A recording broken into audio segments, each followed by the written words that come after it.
ፍቅር ጠይቃለሁ። ቤቱን ለመርዳት ጊፍት የምትሰጡ፣ ሼር የምታደርጉ፣ ኮፒ ሊንክ የምታደርጉ፣ ላይክ የምታደርጉ፣ ታብ የምታደርጉ ሁላችሁንም እግዚአብሔር አምላክ ለቃሉ ያሳያችሁትን ፍቅር የሚረሳ አይደለም። እግዚአብሔር ቃል አይረሳም፣ እጥፍ አድርጎ የሚመልስ እጥፍ አድርጎ የሚከፍል አምላክ ነው የምናመልከው። ስለዚህ ስላሳያችሁን ፍቅር እጅግ አድርገን እናመሰግናለን። እግዚአብሔር አምላክ የልቦናችሁን መሻት ከኃጢአት በስተቀር ይፈጽምላችሁ። በትምህርቱ መሀል ላይም ታብ በማድረግ ሼር በማድረግ ኮፒ ሊንክ በማድረግ አንድም አካውንቱ ከዶርማንት ስታተስ እንዲወጣ አክቲቭ እንዲሆን ወደ ቀድሞ እንዲመለስ እንድትራዱ አንድም ሐዋርያዊ ተልኳችሁን እንድትወጡ በክርስቶስ ፍቅር ሁላችሁንም እጠይቃለሁ። እሺ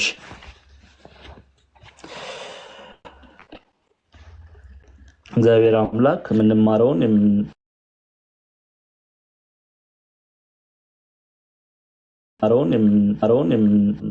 እንድንመላለስ እግዚአብሔር አምላክ ይርዳል።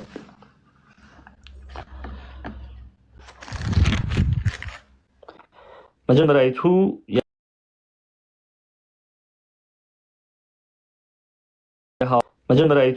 የሐዋርያት 6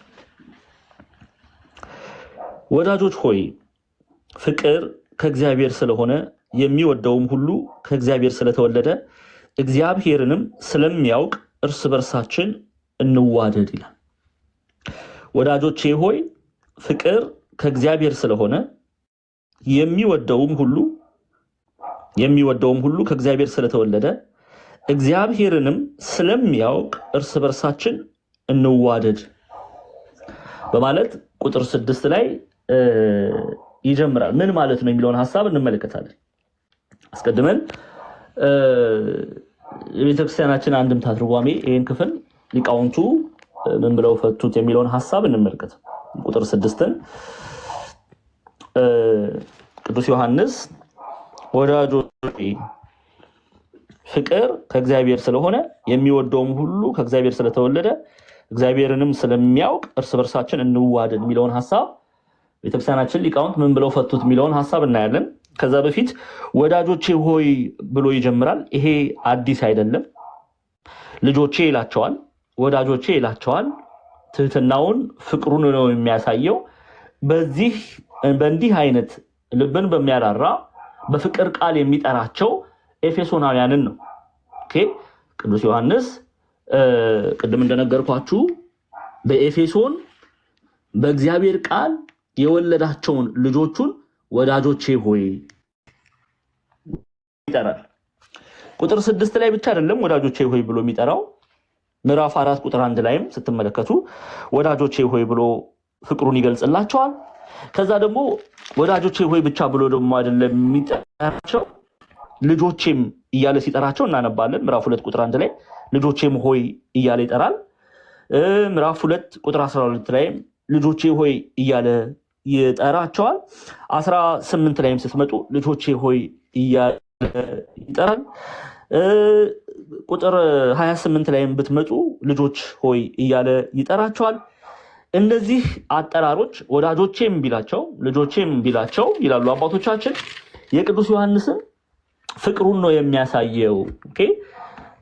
በእግዚአብሔር ቃል ስለወለዳቸው ልጆቼ ብሎ ይጠራቸዋል። በኤፌሶን ያለችዋን ቤተክርስቲያን ያሉትን ምዕመናን አንድም እጅጉን ስለሚወዳቸው ወዳጆቼ እያለ ፍቅሩን ይገልጽላቸዋል። ልጆቼም አላቸው ወዳጆቼም አላቸው ይላሉ አባቶቻችን። የቅዱስ ዮሐንስን ትህትናውን ነው የሚያሳየው። ስለዚህ ቁጥር 6 ላይ ስንመጣ ገና ስንጀምር ወዳጆቼ ሆይ ብሎ ይጀምራል። ፍቅር ከእግዚአብሔር ስለሆነ የሚወደው ሁሉ ከእግዚአብሔር ስለተወለደ እግዚአብሔርንም ስለሚያውቅ እርስ በርሳችን እንዋደድ ደግሞ ይላል። ምን ማለት ነው ቢሉ ይላሉ ኢትዮጵያን ሊቃውንት። በትርጓሜያችን በቤተክርስቲያን ትርጓሜ እንዲህ ብሎ አስቀምጦታል። የቅዱስ ዮሐንስ ቃል ስለምን እንዲህ አለ ቢሉ እኛ ግን ከእግዚአብሔር የተወለድን ከእግዚአብሔር የተማርን እኛ ግን ከእግዚአብሔር የተወለድን ከእግዚአብሔር የተማርን ከእግዚአብሔር የተወለድን ሲል በእግዚአብሔር ቃል የተወለድን ከእግዚአብሔር የተማርን እንደማለት ነው። የተማርን ነንና ዓለማዊ ትምህርትን አናስተምርም። ምን አናስተምርም? ዓለማዊ ትምህርትን አናስተምርም። እግዚአብሔርን የሚያምነውን የሚወደው ትምህርታችንን ይቀበለናል። እግዚአብሔርን የሚያምን እግዚአብሔርን የሚወድ ትምህርታችንን ምን ይላል? ይቀበለናል። ከእግዚአብሔር ያልተማረ ከማን? ከእግዚአብሔር ያልተማረ ከእውነተኛው ምንጭ ያልተማረ ከእግዚአብሔር ያልተማረ ያልተወለደ ግን ትምህርታችንን አይቀበለንም። ኦኬ፣ አይቀበለንም ትምህርታችንን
አስቀምጦታል። ስለዚህ እኛ ከእግዚአብሔር የተወለድን ከእግዚአብሔር ምኞትን አናስተምርም፣ ስለ ኃጢአት አናስተምርም፣ ዓለማዊ ትምህርትን አናስተምርም። እግዚአብሔርን የሚያምን የሚወደው ትምህርታችንን ይቀበላል። እግዚአብሔርን የሚያምነው እግዚአብሔርን የሚወደው ትምህርታችንን ይቀበላል። ከእግዚአብሔር ያልተማረ ያልተወለደ ግን ትምህርታችንን አይቀበለንም። እግዚአብሔርን የማይወድ በእግዚአብሔር የማያምን እግዚአብሔርን የማይቀበል እኛን አይቀበልም። በዚህም እውነተኛይቱ ትምህርትና ሐሰተኛይቱ ትምህርት እውነተኛይቱ መምህርና ሐሰተኛይቱ መምህር ከእግዚአብሔር የተገኘችውና ከእግዚአብሔር የተገኘችው ትምህርትና ከሰይጣን የተገኘችው ትምህርት ከሰይጣን የተማረችውን መምህርና ከሰይጣን የተማረችውን መምህር እናውቃለን። ከእግዚአብሔር የተማረ ከሰይጣን የተማረ ከእግዚአብሔር የሆነ ከእግዚአብሔር ያልሆነ መለያው የእግዚአብሔርን ቃል የሚቀበሉ ከእግዚአብሔር ናቸው፣ የእግዚአብሔርን ቃል የማይቀበሉ ከእግዚአብሔር አይደሉም እያለን ነው ቅዱስ ዮሐንስ። የእግዚአብሔርን ቃል የሚቀበል ከእግዚአብሔር ነው፣ እግዚአብሔር ነው። የማይቀበል ከእግዚአብሔር አይደለም። ሐዋርያቱን የሚሰማ ከእግዚአብሔር ነው፣ ሐዋርያቱን የማይሰማ ከእግዚአብሔር አይደለም። በሐዋርያቱ ትምህርት የሚመላለስ ከእግዚአብሔር ነው፣ በሐዋርያቱ ትምህርት የማይመላለስ ከእግዚአብሔር አይደለም እያለን ነው ቅዱስ ዮሐንስ። አሁን ቃል በቃል እንፍታው በደንብ አድርገን ነው ቁጥር 6ን አይተን ወደ ቁጥር 7 የምንሄደው። ተመልከቱ። አሁን ቅዱስ ዮሐንስ እኛ ከእግዚአብሔር ነን አለ። እኛ ያለው ማንን ነው ቢሉ ሐዋርያቱን ነው እኛ ብሎ የሚጠራ። ሐዋርያቱ የተሾሙት ከማን ነው? በራሳቸው ሹመት ነው እንዴ ሲንቀሳቀሱ የነበረው እነ ቅዱስ ዮሐንስ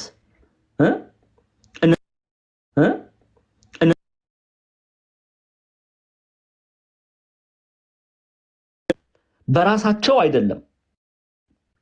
በማን ሹመት ነው? እግዚአብሔር መረጣቸው ሐዋርያት የሆኑ ዘንድ ቃሉን ያስተምሩ ዘንድ። ይሄው ማቴዎስ ወንጌል ምዕራፍ 10 ላይ ሐዋርያትን የመረጠ ማን ነው? ማቴዎስ ወንጌል ምዕራፍ 10 ቁጥር 1 ተመልከቱ። ማቴዎስ ወንጌል ምዕራፍ 10 ቁጥር 1 ከአንድ ጀምሮ ላንብብላችሁ። 12ቱን ደቀ መዛሙርቱን ወደ እርሱ ጠርቶ እንዲያወጧቸው በርኩሳን መናፍስት ላይ ደዌንና ሕማምን ሁሉ እንዲፈውሱ ስልጣን ሰጣቸው። የ12ቱም ሐዋርያት ስም ይህ ነው። መጀመሪያው ጴጥሮስ የተባለው ስምዖን፣ ወንድሙ እንድርያስም፣ የዘብዴዎስ ልጅም ያዕቆብ፣ ወንድሙም ዮሐንስም፣ ፊልጶስም፣ በርተሎሜዎስም፣ ቶማስም፣ ቀራጩ ማቴዎስም፣ የእልፍዮስ ልጅ ያዕቆብም፣ ታዲዮስም የተባለው ልብድዮስ፣ ቀነናዊው ስምዖን፣ ደግሞም አሳልፎ የሰጠው የአስቆሮቱ ይሁዳ። በአስቆሮቱ ይሁዳ ፋንታ ማቲያስ ተተክቷል። ሐዋርያት ሥራ ምዕራፍ 4 ላይ ምዕራፍ 1 ላይ እናያለን። ማን ነው ግን የሾማቸው? ሐዋርያቱን። አሁን ቅዱስ ዮሐንስ ስለዚህ ምን አለ? እኛ ቁጥር 6 ላይ ነው ያለሁት። እኛ ከእግዚአብሔር ነን አለ። ከእግዚአብሔር ነን አንድም ከእግዚአብሔር የተሾምን ነን። የእግዚአብሔርን ትምህርት ነው የምናስተምረው እኛ ሲል ሐዋርያቱን። ስለዚህ እኛ ከእግዚአብሔር ነን። እግዚአብሔርን የሚያውቅ ይሰማናል። እግዚአብሔርን ከእግዚአብሔር ያልሆነ አይሰማንም። የእውነት መንፈስና የስህተት መንፈስ በዚህ እናውቃለናል። እኛ ተሹመን ወንጌልን እንሰብክ ዘንድ ያዘዘን እግዚአብሔር ነው። ስለዚህ የምናስተምረው የእግዚአብሔርን ቃል ነው። እግዚአብሔር ደስ የሚለውን አስተምሩ ያለንን ዓለማዊ ነገር አይደለም። ኦኬ እንደዚህ ኖስቲሳውያን በኤፌሶን እንደተነሱት ኖስቲሳውያን በጥበብ የበለጸገ ይድናል ብለን አናስተምርም። በኢየሱስ ክርስቶስ ያመነ የተጠመቀም ይድናል ብለን እናስተምራለን። የእግዚአብሔርን ትምህርት እናስተምራለን እንጂ እንደነ ኒቆላዎስ በኤፌሶን እንዳሉት ኒቆላውያን የኒቆላዎስን ትምህርት እንደሚመለከቱ የዝሙትን ትምህርት አናስተምርም። ለጣዖት የተሰዋን ተመገቡ ብለን አናስተምርም። እኛን የሾመን እግዚአብሔር ነው፣ ኢየሱስ ክርስቶስ ነው። ስለዚህ የእግዚአብሔርን ትምህርት እናስተምራለን እያለ ነው። በሐዋርያት ሥራ ምዕራፍ 1 ቁጥር 8 ላይ ለምታስተውሉ ሰዎች፣ በመጽሐፍ ለበረታችሁ ሰዎች ሐዋርያት ሥራ ምዕራፍ 1 ቁጥር 8 ተመልከቱ። ምንድነው የሚለው? የሐዋርያት ሥራ ምዕራፍ 1 ቁጥር 8 ሐዋርያት ሥራን የጻፈው ሉቃስ የተጻፈለት ቴዎፍሎስ ምዕራፍ 1 ቁጥር 8 ላይ እንዲህ ይላል። በደንብ አድርጋችሁ ስሙ፣ አስተውሉ። እሺ ቁጥር 8 ላይ ምን አለ? ጌታችን መድኃኒታችን ኢየሱስ ክርስቶስ በሰማርያም እስከ ምድር በኢየሩሳሌም በይሁዳም ሁሉ በሰማርያም እስከ ምድርም ዳርም ድረስ ምስክሮቼ ትሆናላችሁ አለ። ማንን ነው እንደዚህ ያለው? ሐዋርያቱን ከየት አለ? በኢየሩሳሌም አውራጃ። ኦኬ ከዛ ደግሞ እስከ ምድር ዳርም ሲል በአሕዛብ መንደር ምኖቼ ትሆናላችሁ አለ። ምስክሮቼ ትሆናላችሁ። ምስክሮቼ ትሆናላችሁ ማለት ስለኔ ትመሰክራላችሁ ማለት ነው። ወንጌልን ትሰብካላችሁ ማለት ነው። አሁን እስከ ምድር ዳርም ድረስ ተብለው የለ ይሄው ኤፌሶን መጥቷል ዮሐንስ። ኦኬ በአሕዛብ በቱርክ መንደር ነው ያለው፣ ኤፌሶን ነው ያለው፣ በአሕዛብ ምድር ነው ያለው ቅዱስ ዮሐንስ። ስለዚህ በአሕዛብ ምድር ሆኖ እስከ ምድር ዳርም ድረስ ምስክሮቼ ትሆናላችሁ እንዳለ በወንጌል ብዙዎችን እያስተማረ ልጆቹ አድርጓል። የጌታችን የመድኃኒታችን ኢየሱስ ክርስቶስ ደቀ መዛሙርት አድርጓል። ኦኬ የማንን ትምህርት ተላብሶ? የኢየሱስ ክርስቶስን ትምህርት በታዘዘው ቃል መሰረት ማለት ነው። ስለዚህ በኤፌሶን ቅዱስ ዮሐንስ ወልደ ዘብዴዎስ ያዕቆብ ወንድም የእግዚአብሔርን ቃል አስተምሮ ልጆች አፍርቷል። ኦኬ የጌታ ደቀ መዛሙርት አድርጓቸዋል። አሁን ይሄንን ቃል ቁጥር 6 ላይ እኛ ከእግዚአብሔር ነን እግዚአብሔርን የሚያውቅ ይሰማናል፣ ከእግዚአብሔር ያልሆነ አይሰማንም። የእውነት መንፈስና የስህተት መንፈስ በዚህ እናውቃለን አለ። እስቲ ደግሞ ሰፋ አድርገን እንይ በመጽሐፍ ቅዱስ ሂደት።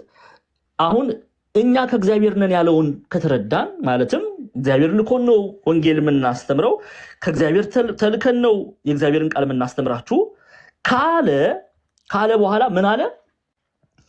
የእግዚአብሔርን ትምህርት ነው ይዘን ወደ እናንተ የመጣ ነው ካለ በኋላ ስሙ እንዲህ ይላል፣ እግዚአብሔርን የሚያውቅ ይሰማናል፣ ከእግዚአብሔር ያልሆነ አይሰማንም አለ። እስቲ እንመልከት። ሐዋርያት ሥራ ምዕራፍ 24 ቁጥር 25 ላይ ተከፍቶልኛላችሁ። ሐዋርያት ሥራ ይሄንን ደግሞ ታላችሁ ዮሐንስ የሚናገረውን በሐዋርያው ቅዱስ ጳውሎስ ላይ ትመለከታላችሁ። ሐዋርያት ሥራ ምዕራፍ 24 ቁጥር 25 እንዲህ ተጽፎ እናነባለን። እሺ የሐዋርያት ሥራ ምዕራፍ 24 ከቁጥር 25 ጀምሬ ላንብብ። እንግዲህ ሐዋርያው ቅዱስ ጳውሎስ እስር ቤት ገብቷል። እስር ቤት ከገባ በኋላ በኢየሩሳሌም በዛ ፕሮክቶር የሆነው ሀገረ ገዢ የሆነው ፊልኪስ ነው። እንግዲህ ይህንን ሐዋርያት ሥራ መጽሐፍ ስናጠና ተምራችኋል። ፊልኪስ ሐዋርያው ቅዱስ ጳውሎስ ምንም በደል ሳይገኝበት ቢያስረውም ጥፋተኛ እንዳልሆነ ቢያውቀውም አይሁዳውያንን ለማስደሰት ብሎ ምን አድርጎታል? አስሮታል። ሊፈታው ፈቃደኛ አይደለም። ሐዋርያው ቅዱስ ጳውሎስ ምንም ሳያጠፋ በክፉ አይሁዳውያን ተከሶ በእስር ነው ያለው። አሁን ከእስር ቤት ያስጠራውና ፊልኪስ ምን እንደሚለው ተመልከቱ። ከጥቂት ቀንም በኋላ ፊልኪስ አይሁዳዊ ከነበረች ድሩሲላ ከሚሏት ከሚስቱ ጋር መጥቶ ጳውሎስን አስመጣ። በኢየሱስ ክርስቶስም ስለማመን የሚናገረውን ሰማው። እርሱም ስለ ጽድቅና ራስን ስለ መግዛት ተመልከቱ። እርሱም የሚለው ጳውሎስን ነው። ስለ ጽድቅና ራስን ስለ መግዛት ስለሚመጣውም ኩነኔ ሲነጋገር ሳለ ፊልኪስ ፈርቶ አሁንስ ሂድ፣ አሁን ምን በል ሂድ፣ በተመቸኝ ጊዜ ልኬ አስጠራሃለሁ ብሎ መለሰለት። ያን ጊዜም ደግሞ እንዲፈታው ጳውሎስ ገንዘብ ይሰጠው ዘንድ ተስፋ አደረገ። ስለዚህ ደግሞ ብዙ ጊዜ እያስመጣ ያነጋግረው ነበር ይለናል ሉቃስ። ተመልከቱ። ፊልኪስን ጳውሎስን እያስጠራ ከእስር ቤት በኢየሩሳሌም ያለው ፕሮክቶር ሀገረ ገዢው ፊልኪስ ምን ያደርገዋል? እያስጠራ ገንዘብ ስጠኝና ልፍታ። በደለኛ እንዳልሆነ ያውቃል፣ ጥፋተኛ እንዳልሆነ ያውቃል። ስለዚህ ምን ይለዋል? እንዳስፈታ ገንዘብ ስጠኝ፣ ሀብት ስጠኝ፣ ካልሆነ አልፈታህም ይለዋል። ሐዋርያው ቅዱስ ጳውሎስ ግን ወደ ፊልኪስ ፊት ሲቀርብ ስለምንድን ነው የሚናገረው? ስለ ጽድቅ፣ ስለ ኩነኔ፣ ስለ እግዚአብሔር መንግስት ሳይፈራ ይናገራል። አሁን ፊልኪስ ምን አለ ይለናል ሉቃስ በቁጥር 25 ላይ ተመልከቱ። እርሱም ስለ ጽድቅና ራስን ስለ መግዛት ስለሚመጣውም ኩነኔ ሲነጋገር ሳለ ፊልኪስ ፈርቶ አሁንስ ሂድ፣ በተመቸኝ ጊዜ ልኬ አስጠራሃለሁ ብሎ መለሰለት። አያችሁ፣ ሐዋርያው ቅዱስ ጳውሎስ የተማረው ከማን ነው? ከጌታ ከኢየሱስ ክርስቶስ። እውነተኛውን የእግዚአብሔር ቃል በፊልኪስ ፊት ሲገልጥ ፊልኪስ ግን ሊቀበለው ፈቃደኛ አይደለም።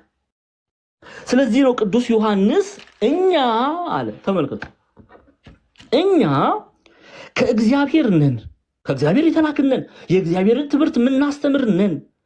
እግዚአብሔርን የሚያውቅ ይሰማናል፣ እግዚአብሔርን የማያውቅ ከእግዚአብሔር ያልሆነ አይሰማንም። የእውነት መንፈስና የስህተት መንፈስ በዚህ እናውቃለን። ለዛ ነው የቤተክርስቲያናችን አንድምታ ትርጓሜ ሊቃውንቱ ምን አሉ?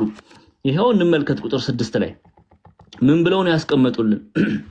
እኛ ግን ከእግዚአብሔር የተወለድን ከእግዚአብሔር የተማርነንና ዓለማዊ ትምህርትን አናስተምርም። ባላውያን ነገስታት ፊት ብንቆም፣ እንደ ቅዱስ ጳውሎስ በፊልኪስ ፊት ብንቆም፣ በቄሳር ፊት ብንቆም የምናስተምረው ከጌታ የተማርነውን ነው እንጂ ዓለማዊ ትምህርትን አናስተምርም። እንደ ኖስቲሳውያን በኤፌሶን እንዳሉት በጥበብ የበለጸገ ይድናል አንልም። ኢየሱስ ክርስቶስ ስጋን መስሎ መጣ፣ ሰው መስሎ መጣ አንልም። እርሱ ፍጹም ሰው ፍጹም አምላክ ነውና እንደ በኤፌሶን እንዳሉት እንደ ኒቆላውያን የኒቆላውስ ተከታዮች ናቸው። በሱ ትምህርት ለጣዖት የተሰዋን ብሉ አንልም፣ በዝሙት ተመላለሱ አንልም። ለምን? ከእግዚአብሔር የተማርን ነንና ዓለማዊ ትምህርትን አናስተምርም። እግዚአብሔርን የሚያምን የሚወደው ትምህርታችንን ይቀበላል። እግዚአብሔርን የሚያምን የሚወደው እግዚአብሔርን የሚወድ ምናችንን ይቀበላል? ትምህርታችንን ይቀበላል። ከእግዚአብሔር ያልተማረ ያልተወለደ ግን ትምህርታችንን አይቀበልም ይላሉ። አይቀበልም።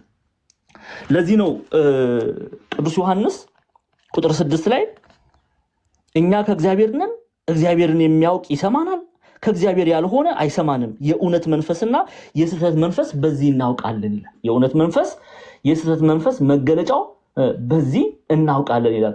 ግብፃውያን መተርጉማን በተለይ አንድ የቄስ ቴዎድሮስ ማላቲ በፓትሪስቲክ ኮሜንታሪያቸው ላይ ይሄን ክፍል እንዴት እንደፈቱት እናያለን። ከኢትዮጵያውያን ሊቃውንት ጋር ምንም የሚለይ ሐሳብ የለውም። እንመልከት። hearing us who are we? okay, hearing us ሲል who are we ማንን ነው hearing us የሚለው ብለው ያንን በጥያቄ ምልክት ያደርጉና these are the apostles ሐዋርያቱን ነው 12ቱን ሐዋርያት the apostles and the disciples who delivered the pure faith to the church ሐዋርያቱና የጌታ ደቀ መዛሙርቱን እኛ እያለ ይጠራል። የሚያገለግሉትን በወንጌል አገልግሎት የቆሙትን እኛ እያለ ይጠራል። who delivered the pure faith ንጹህ የሆነውን እምነት to the church ለቤተ ክርስቲያን የሚያቀርቡትን ሐዋርያቱን ደቀ መዛሙርቱን እኛ እያለ ይጠራል። ይቀጥልና let us all return to the apostolic faith ወደ ሆነችው እምነት ሁላችን እንመለስ which was delivered once to the saint ለቅዱሳን የተሰጠችዋ ያቺን ሐዋርያዊት የሆነችዋን እምነት እንመልከት rejecting every modern philosophical thought ኦኬ የስተት ትምህርትን የስተት የፍልስፍና ትምህርትን ምክንያቱም በኤፌሶን ምን ኖስቲሳውያን ነበሩ በጥበብ ከበለጸጋችሁ አትድኑም የሚድነው በጥበብ የበለጸገ ነው ብለው የስተት ትምህርት የሚያስተምሩ ስለዚህ rejecting every modern philosophical thought ኦኬ የፍልስፍናን ሐሳብ ሪጀክት በማድረግ በመቃወም እውነተኛይቱን የሐዋርያትን እምነት እንመልከት እያለን ነው ኦኬ the same way ቅዱስ ዮሐንስም የእውነት መንፈስና የስተት መንፈስ በዚህ እናውቃለን የሚቀበለን ከእግዚአብሔር እንደሆነ እናውቃለን የማይቀበለን ደግሞ ከእግዚአብሔር እንዳልሆነ እንረዳለን በዚህ ነው እግዚአብሔርን የሚያምንና የሚወድ ምን ለየው እግዚአብሔርን የሚወድ ይቀበለናል እግዚአብሔርን የማይወድ አይቀበለንም ይሄንን ሲያስረዱ አባቶቻችን በዚህም እውነተኛይቱ ትምህርት ሐሰተኛይቱ ትምህርት እውነተኛይቱ መምህርና ሐሰተኛይቱ መምህር ከእግዚአብሔር የተገኘችውን ትምህርትና ከሰይጣን የተገኘችውን ትምህርት ከእግዚአብሔር የተማረችውን መምህርና ከሰይጣን የተማረችውን መምህር እናውቃለን በምን የእግዚአብሔርን ቃል የሚቀበል እርሱ ከእግዚአብሔር ነው የእግዚአብሔርን ቃል የማይቀበል እርሱ ከእግዚአብሔር አይደለም ቅዱስ ዮሐንስ 5 መጽሐፍትን ዮሐንስ ወንጌል 3ቱን መልእክታት እና የመጨረሻው የዮሐንስ ራእይ the revelation የዮሐንስ ወንጌል ምዕራፍ 10 ቁጥር 27 ላይ እንዲህ ብሎ ጽፎልናል እናንብበው የዮሐንስ ወንጌል ምዕራፍ 10 ቁጥር 27 እንዲህ የሚል ኃይለ ቃል አለ ቁጥር 27 ላይ ጌታችን መድኃኒታችን ኢየሱስ ክርስቶስ ምን አለ በጎቼ ድምጼን ይሰማሉ እኔም አውቃቸዋለሁ ይከተሉኝማል እኔም ለዘላለም ሕይወትን እሰጣቸዋለሁ ለዘላለምም አይጠፉም ከእጄም ማንም አይነጥቃቸውም ይላል የሆኑ የሚለዩት ከእግዚአብሔር ካልሆኑት የሚለዩት የሐዋርያትን ትምህርት ያደምጣሉ የነቢያቱን እይታ ይመለከታሉ ኦኬ ቤተክርስቲያን የተመሰረተችው በሐዋርያት ትምህርት በነቢያቱ ነውና ይሄንን ደግሞ ሐዋርያው ቅዱስ ጳውሎስ በኤፌሶን ምዕራፍ 2 ላይ እንዲህ ሲል ይገልጽልናል ተመልከቱ ኤፌሶን ምዕራፍ 2 ቁጥር 20 አብረን እናነበዋለን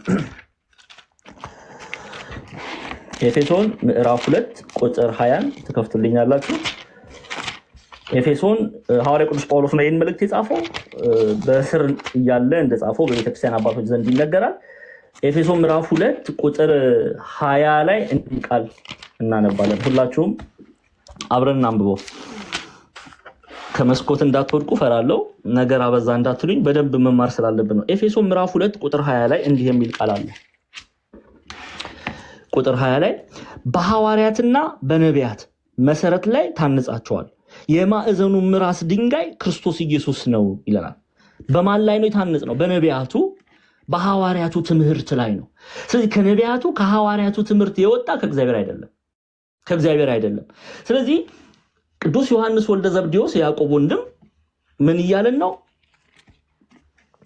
እኛ ከእግዚአብሔር ነን እግዚአብሔርን የሚያውቅ ይሰማናል ከእግዚአብሔር ያልሆነ አይሰማንም የእውነት መንፈስና የስተት መንፈስ በዚህ እናውቃለን የሚቀበሉን እነርሱ ከእግዚአብሔር ናቸው የማይቀበሉን የሚያሳድዱን ክፉ አይሁዳውያን ደግሞ እነርሱ ከእግዚአብሔር አይደሉም እያለ ነው ከእግዚአብሔር አይደሉም እያለ ነው እሺ እንቀጥል ቁጥር 7 ላይ ወዳጆቼ ሆይ አሁን ወዳጆቼ ብሎ ይጠራል ቅድምም ብያቸዋል ወዳጆቼ የሚለው ቅዱስ ዮሐንስ ወልደ ዘብዴዎስ በኤፌሶን ያሉትን ምክንያቱም የመልእክተ ዮሐንስ ቅዱስ ዮሐንስ በኤፌሶን ሳለ ኦኬ ጳጳስ ሳለ እንደጻፈው ይነገራል ዳይሬክት ኮሜንታሪው በእግዚአብሔር ቃል በወንጌል ለወለዳቸው ልጆቹ በኤፌሶን ላለች ቤተክርስቲያን የተዘጋጀ መልእክት ነው ስለዚህ ምን ያደረገ ነው ወዳጆቼ ብሎ ይጠራቸዋል ልጆቼ እያለ ይጠራቸዋል ለአብነት ያህል ከፊሉን እንመልከት ልጆቼ ብሎ ሲጠራ ምዕራፍ 2 ቁጥር 1 ላይ እንመለከታለን ልጆቼ ብሎ ይጠራል ቁጥር 12 ላይ ልጆቼ ብሎ ይጠራል ቁጥር ቁጥር 18 ላይ ልጆቼ ብሎ ይጠራቸዋል። 28 ላይ ልጆቼ እያለ ይጠራል። ወዳጆቼም ደግሞ እያለ ሲጠራ እንመለከታለን። ለአብነት እዚሁ ክፍል ላይ ቁጥር 7 ላይ ወዳጆቼ እያለ ይጠራቸዋል። ምዕራፍ 4 ቁጥር 1 ላይ ወዳጆቼ እያለ ይጠራቸዋል። እንዲህ ብሎ የሚጠራቸው በኤፌሶን ያለችዋን ቤተክርስቲያን ነው። በዛ ያሉትን ምዕመናን ነው ወዳጆቼም ልጆቼም እያለ የሚጠራው። ልጆቼ አለ ቢሉ ይላሉ በእግዚአብሔር ቃል ወልዷቸዋልና የተገባ ነው ልጆቼ ብሎ ሊጠራቸው።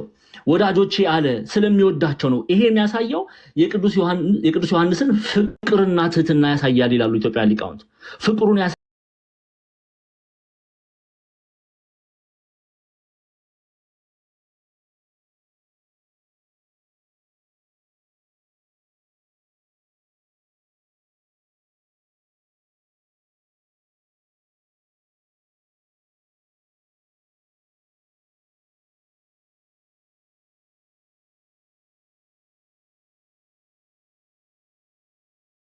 ሴንት ጃን ክላይማከስን ቅዱስ ዮሐንስ ደሰዋሰው ይሉታል፣ ወይም ደግሞ ደላደር ተብሎ ይጠራል። መሰላል ብሎ ይጠራል ሊቃውንቱ። ለምን መሰላል ተባለ ቢባል በኃጢአት ወደ ጉድጓድ የወደቁትን በትምህርት እሱ መሰላል ሆኖ እውነተኛ ገብርኄር ሆኖ ያነሳልና ይላሉና ሁለቱን እነዚህን አባቶች እናያለን። አንደኛው ቅዱስ ጎርጎርዮስ ዘእንዚናዙ፣ ሁለተኛው ሴንት ጆን ክላይማከስ። ይሄን ክፍል በተለይ ስለ ፍቅር የተናገሩትን ብንሰማ ደስ ይለኛል በጣም። እንዲህ ይላል ሴንት ግሬጎሪ ነዚናዙስ ወይም ቅዱስ ጎርጎርዮስ ዘእንዚናዙ ይሉታል አባቶቻችን። ቅዱስ ጎርጎርዮስ ዘእንዚናዙ ይላል ጋድ ኢዝ ላቭ፣ እግዚአብሔር ፍቅር ነው። ኤንድ ዘ ፋውንቴን ኦፍ ኦል ላቭ፣ ፋውንቴን ኦፍ ኦል ላቭ ማለት ምንጭ ነው ደግሞ። እግዚአብሔር ፍቅር ነው አለን። ከዛስ በኋላ ኤንድ ዘ ፋውንቴን ኦፍ ኦል ላቭ፣ ኦኬ ምንጭ ነው፣ የሁሉ ፍቅር ምንጭ ነው። እውነተኛ ፍቅር ነው የሚናገረው ቅዱስ ጎርጎርዮስ ዘእንዚናዙ። ከዛስ በኋላ ምን አለ? the creator made love one of our traits። ኦኬ the creator made love one of our traits። the creator የሚለው እግዚአብሔር አምላክ made love ፍቅርን አንዱ ባህሪያችን ይሆን ዘንድ አደረገ ያለን ነው። saying ይልና by this all will know that you are my disciples if you have loved for one another። ምን እያለ ነው? ዮሐንስ ወንጌል ምዕራፍ 3 ቁጥር 35 ነው የሚያነሳው። እርስ በርሳችሁ ፍቅር ቢኖራችሁ ደቀ መዛሙርቴ እንደሆናችሁ ሰዎች ሁሉ ያውቃሉ። ሰዎች እኔና እናንተ የእግዚአብሔር ደቀ መዝሙር ማለትም የጌታችን የመድኃኒታችን ኢየሱስ ክርስቶስ ተከታዮች፣ የጌታችን የመድኃኒታችን ኢየሱስ ክርስቶስ የጸጋ ልጅነትን መላበሳችን ሰዎች የሚያውቁት ስንዋደድ ነው። እኔ ዲያቆን ስለሽን ስወድ፣ እኔ እህቴ ምህረትን ስወድ፣ እኔ ወንድሜ መምህሬ ልደተ ቃልን ስወድ፣ እኔ መምህር ክርስቶፎሮስን ስወድ፣ ኦኬ እኔ እህቴን ሐና ስወድ፣ እርስ በርሳችን ስንዋደድ የእግዚአብሔር ደቀ መዛሙርት መሆናችንን እንመሰክራለን። ለምን? እርሱ አለ ስለ እግዚአብሔር ሲናገር ተመልከቱ። እርሱ ፍቅር ነው። እግዚአብሔር ፍቅር ነው ብቻ ብሎ ደግሞ አይደለም የሚያቆመው። and the fountain of all love የፍቅር ሁሉ ምንጭ ነው። ኦኬ the creator made love one of our traits። ፈጣሪ ኦኬ ኢየሱስ ክርስቶስ እግዚአብሔር አምላክ ፍቅርን አንዱ ባህሪያችን እንዲሆን አደረገ። ለምን? በዚህ የእርሱ ደቀ መዛሙርት እንደሆንን ይታወቃልና። እርሱ ፍቅር እንደሆነ እኛ እርስ በርሳችን ስንፋቀር፣ ፍቅር ግን የማያቅ ወንድሙን የማያፈቅር ከእግዚአብሔር አይደለም። ዮሐንስ ወንጌል ምዕራፍ 13 ቁጥር 35 ላይ እንዲህ የሚል ቃሉን እናንብበው ቃል በቃል ነገር ባይን ይገባል ይላሉ አባቶቻችንና እስቲ እንመልከት። ዮሐንስ ወንጌል ምዕራፍ 13 ቁጥር 35ን እናንብበው። እሺ ይሄው ምዕራፍ 13 ቁጥር 35ን ቅዱስ ጎርጎርዮስ ዘእንዚናዙ አንስተው የተናገሩትን ክፍል ነው የምናየው። እርስ በርሳችሁ ይላል ጌታችን መድኃኒታችን ኢየሱስ ክርስቶስ፣ እርስ በርሳችሁ ፍቅር ቢኖራችሁ ተመልከቱ ደቀ መዛሙርቴ እንደሆናችሁ ሰዎች ሁሉ በዚህ ያውቃሉ። ምን እንደሆናችሁ? ደቀ መዛሙርቴ የኔ እንደሆናችሁ ሰዎች ሁሉ በዚህ ያውቃሉ። የማይዋደድስ የማይፋቀርስ እርሱ ከእግዚአብሔር አይደለም።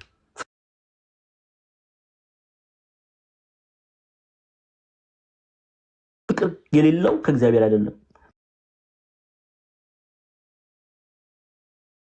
ምንም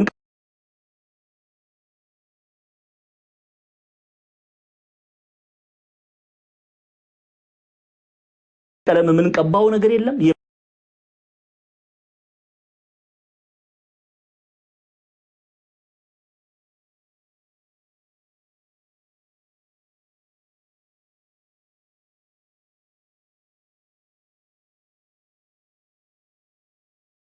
ምዕራፍ 5 ቁጥር 24 ሁላችሁም የገላትያን መጽሐፍ አንድ እስቲ ወደ ገላትያ ደግሞ እንሂድ። ገላትያ ምዕራፍ 5 ቁጥር 24 ላይ እንዲህ የሚል ቃል እናገኛለን። አብረን እናነባዋለን። ያው ቃሉን ብዙ ጊዜ ሰምታችሁታል፣ አንብባችሁታል፣ ግን አብረን እናነባዋለን።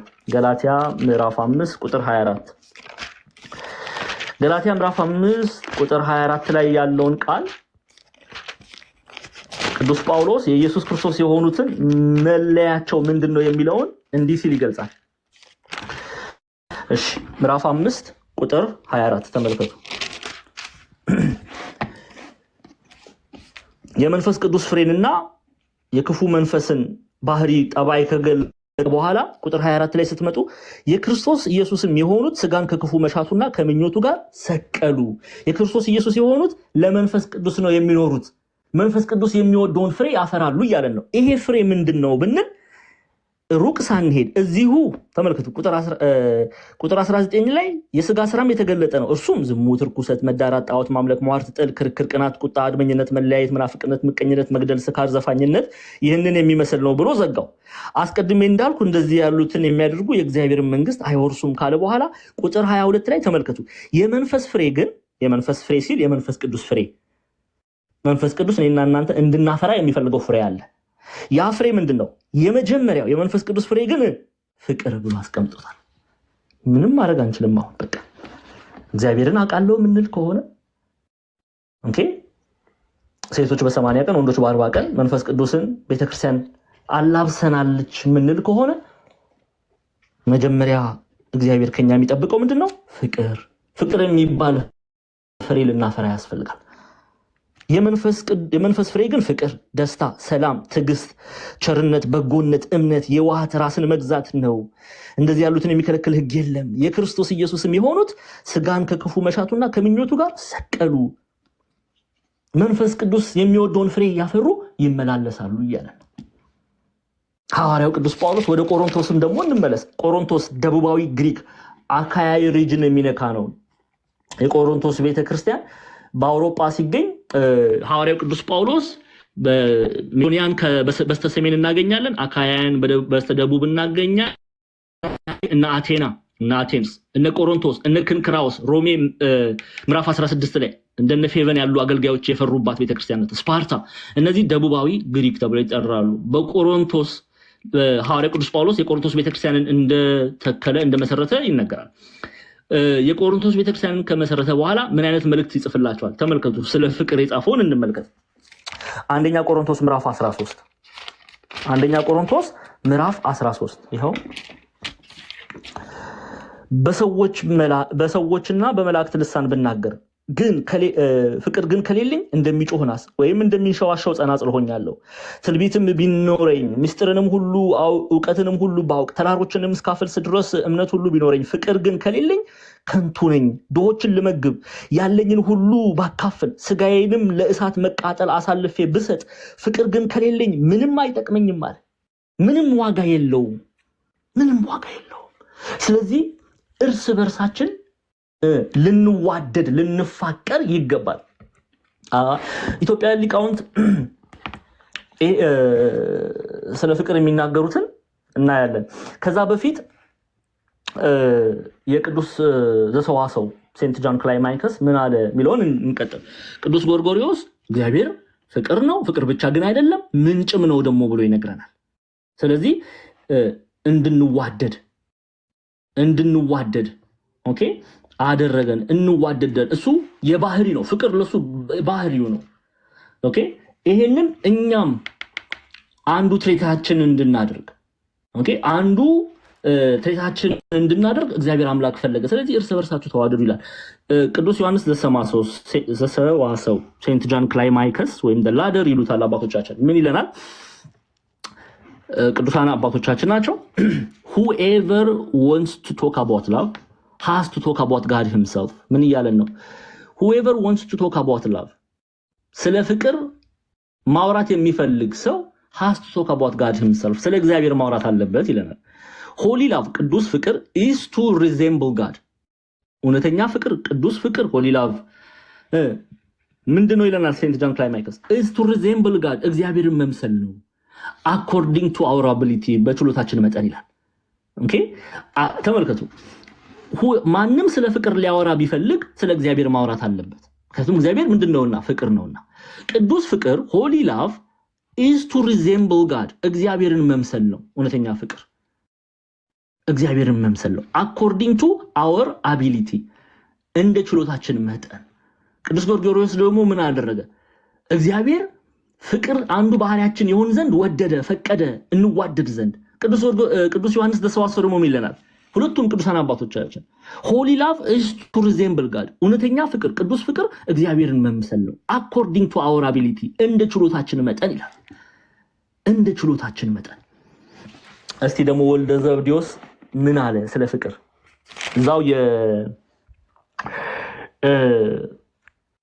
አንደኛ ዮሐንስ ወደ ኋላ እንመለስና አንደኛ ዮሐንስ ምዕራፍ 3 ላይ ተከፍቱልኛላችሁ ምዕራፍ 3 ቁጥር 18 ተመልከቱ አሁን እውነተኛን ፍቅር ደግሞ ወልደ ዘብዴዎስ ያዕቆብ ወንድም ቅዱስ ዮሐንስ ከ12ቱ ሐዋርያት ዘንድ የሚቆጠረው ምን እንደሚል ስሙ ልጆቼ ሆይ አለ ልጆቼ ነው የሚላቸው አያችሁ ፍቅሩን ነው የሚያሳየው ወልዷቸዋልና በወንጌል ልጆቼ ሆይ በስራና በእውነት እንጂ በቃልና በአንደበት አንዋደዳል ጉድ ፈላ ምንም ማምለጫ የለም እኔ ወንድሜ ልደተ ቃልን አፈቅራለሁ ካልኩት which ደግሞ እንደማፈቅረው እርሱ ያውቃል አፈቅረዋለሁ ወደዋለሁ እወዳለሁ ግን ካልኩት በምንድነው ማሳየት ያለብኝ በቃልና በአንደበት አይደለም በምን በተግባር በአንደበት በቃልና ልጆቼ ሆይ በስራና በእውነት እንጂ በቃልና በአንደበት አንዋደድ ይላል በስራ አለ ምን ማለት ነው እስከ ሞት ድረስ ጌታችን መድኃኒታችን ኢየሱስ ክርስቶስ እኔና እናንተን እስከ ሞት ድረስ እንዳፈቀረን ራሱን አሳልፎ እንደሰጠ ለሞት ራሱን አሳልፎ እንደሰጠ እኛም እንዲህ ባለ ፍቅር እንዋደድ ዘንድ እንፋቀር ዘንድ እግዚአብሔር አምላክ ያዘናል እንዲህ አይነቱን ፍቅር ነው በስራ ሲል ኦኬ በመምከር በመገሰጽ በእርስ በርስ አንዱን እርስ በርስ በፍቅር በማቅናት ለተቸገረ ሰው እጃችንን በመዘርጋት ያዕቆብ ምዕራፍ 2 ላይ እንደሚናገረው ልናፈቅር ልንፋቀር ታዘናል ይሄ የቤተ ክርስቲያን ድምጽ ነው ተመልከቱ አባቶቻችን ይሄን ክፍል ምን ብለው እንደሚተረጉሙ ቁጥር 18 እሺ መልእክተ ዮሐንስ ምዕራፍ 1 ቁጥር 18 እንዲህ ይላሉ አባቶቻችን እሺ አብረን እናነባዋለን ኦርቶዶክሳዊ የሆነው ትርጓሜውን አብረን እንየው ተመልከቱ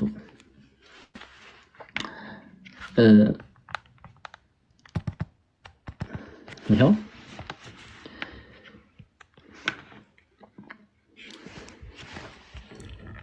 እሺ እኛም ቅዱስ ዮሐንስ ምን ብሏል ወልደ ዘብዴዎስ ምን ብሎ ተናግሯል ልጆቼ ሆይ በስራና በእውነት እንጂ በቃልና በአንደበት አንዋደድ ይላል ምን ማለት ነው እኛም ሰውነታችንን ስለ ወንድሞቻችን ቤዛ ለመከራው አሳልፈን ልንሰጥ ይገባናል አለ ተላልፈን ልንሞት ይገባናል ሞት ከተገባ ለወንድሞቻችን ልንሞት ይገባል ክርስቶስ ኢየሱስ ለኔና ለእናንተ እንደሞተ እኛ ወንድሞችን ምንወድ ከጨለማ ወደሚደነቅ ብርሃን የተሻገርን እንዲህ ባለ ፍቅር ልንወዳቸው ይገባል ይሄው እኔ አይደለም የተናገርኩት ቅዱስ ዮሐንስ ነው ኢትዮጵያ ሊቃውንት ናቸው ይሄው ቁጥር 16 ላይ ይቅርታ ከቁጥር 17 ጀምረን እናያለን በዚህም የእግዚአብሔር ፍቅሩ ደግ እንደሆነ አውቀናል እሱ ስለኛ ቤዛ ሆኖ ሰውነቱን ለሕማም ለሞት አሳልፎ ሰጥቷልና እሺ ስለዚህ እኛ ምን ማድረግ አለብን እኛም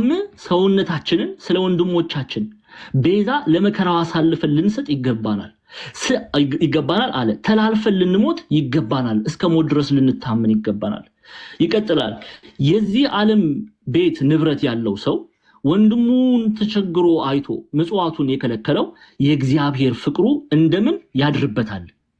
ስለዚህ ምን አለ? ልጆቼ የቃል ዘመድ አይገድ እንዲሉ በቃል ብቻ በሐሰት ፍቅርን አንያዝ። ኦኬ የተቸገሩ ሰዎችን በመርዳት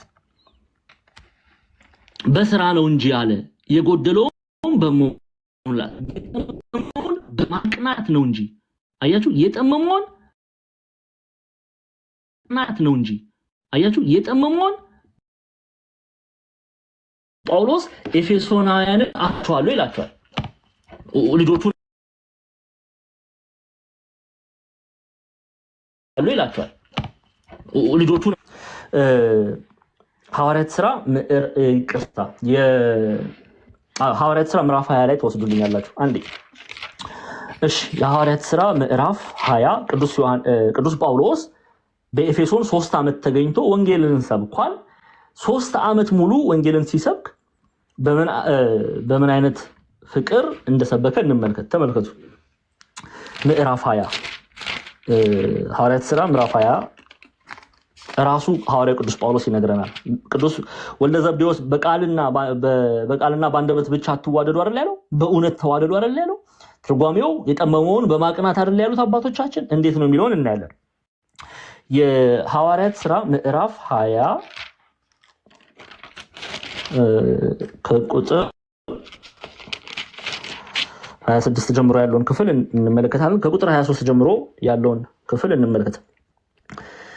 ነገር ግን ይላል ያው ይታያል ብዬ ገምታለሁ። ቁጥር 24 ምዕራፍ 20 ቁጥር 24 ጀምሮ ላምብ። ነገር ግን ሩጫዬን ከጌታም ከኢየሱስ የተቀበልኩትን አገልግሎት እርሱንም የእግዚአብሔርን ጸጋ ወንጌልን መመስከር እፈጽም ዘንድ ነፍሴ በእኔ ዘንድ እንደማትከብር እንደ ከንቱ ነገር እቆጥራለሁ። አሁንም እነሆ እኔ የእግዚአብሔርን መንግስት እየሰበኩ በመካከላችሁ የዞር ሁላችሁ ከእግዚአብሔር ወዲህ ፊቴን እንዳታዩ አውቃለሁ አለ። የኤፌሶናውያንን ሽማግሌዎች ነው። ሽማግሌ የሚለው ክፍል በምዕመናን ላይ የተሾሙ ቀሳውስት እያለ ትርጓሜው ይፈተዋል። እና እንዳታዩ አውቃለሁ። ስለዚህ እኔ ከሰው ሁሉ ደም ንጹህ እንደሆንኩ ዛሬ በዚች ቀን እመሰክርላችኋለሁ። የእግዚአብሔር ምክር ሁሉ ነግሬያችኋለሁና ምንም አላስቀረሁባችሁም ይላል። ምን እያለ ነው? በኤፌሶን በተገኘው ጊዜ ቅዱስ ጳውሎስ በኤፌሶን በተገኘው ጊዜ 3 ዓመት ያህል የሚጠጋ በኤፌሶን ወንጌልን ሲሰብክ እንደነበረ አይተናል። ሐዋርያው ቅዱስ ጳውሎስ በኤፌሶን ተገኝቶ ወንጌልን እየሰበከ አርጤምስ ታናሽነቷን እየገለጠ ኢየሱስ ክርስቶስ ታላቅነቱን እየመሰከረ በኤፌሶን 3 ዓመት ቆይቷል። አሁን በ3 ዓመት በኤፌሶን በነበርኩ ጊዜ አንድ የጎደለባችሁን አላስቀረሁም። ወንጌልን ሰብኮ ጠንቋዮችን ሁሉ ሳይቀር ኦኬ እንደ ድሜጥሮስ ተነስተው እስኪያሳድዱት ድረስ ብዙዎችን ወደ ጌታ ወደ ኢየሱስ ክርስቶስ አቅርቧል። አንድ ደቂቃ ስጡኝ። አንዴ ቻርጅ ላምጣ፣ ስልኬ ልትዘጋ ነው። አንዴ